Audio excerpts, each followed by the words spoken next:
Maybe they've seen it. I can't see it, but you can see cities, you can see runways really well. If it's a big runway in an airport, you can see it. So if I look really hard, I think maybe this weekend I can find the Great Wall of China. Over.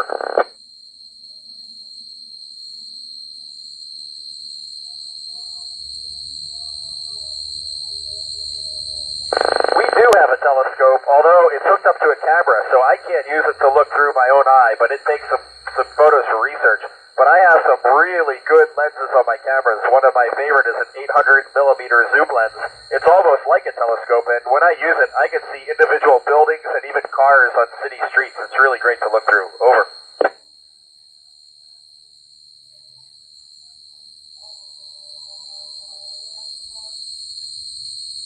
That's a great question.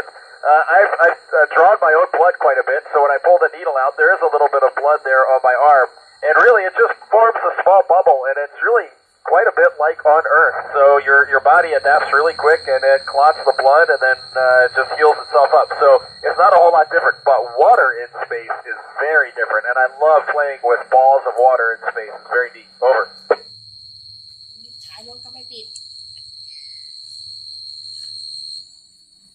So I'm floating around up here on the space station, and I don't feel any gravity, but we do have some really accurate sensors that can detect little bits of gravity, and we do experience some gravity, because even though we are going around the Earth and feel weightless, we're affected by Earth's gravity, and there's a little bit of atmosphere left up here that slowly slows us down, and so it's like 0.00008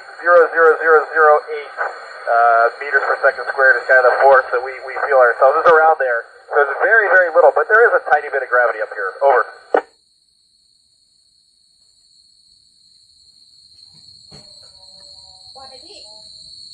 That's a very important question. So every member of the crew is trained in some basic medical assistance, and we have a lot of great tools up here. But if someone got really sick or really hurt, we would have to do a video link with doctors on the ground, and they would talk us through what to do. If we couldn't help that person, then we would put them in our Soyuz spacecraft and return home, and we can get home in about 2 to 3 hours. So if they're seriously sick, we can get them to a hospital in time. Over.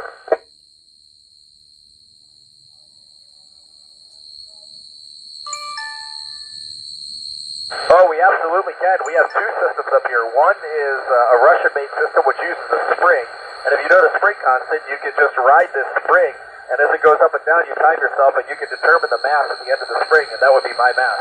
We also have a system that uses a known force, and it pulls us in, and it measures the acceleration, and from that it derives the mass. So a very basic math equation of force equals mass times acceleration.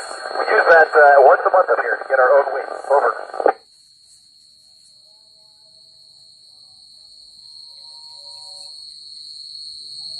Another great question. So our orbit is inclined at 51.6 degrees. So we're always going around the Earth at 51.6 degrees, either to the north or to the south. But the Earth is rotating underneath our orbit. So over the course of a day, we will pass over pretty much the entire Earth between those two latitudes, 51.6 north and 51.6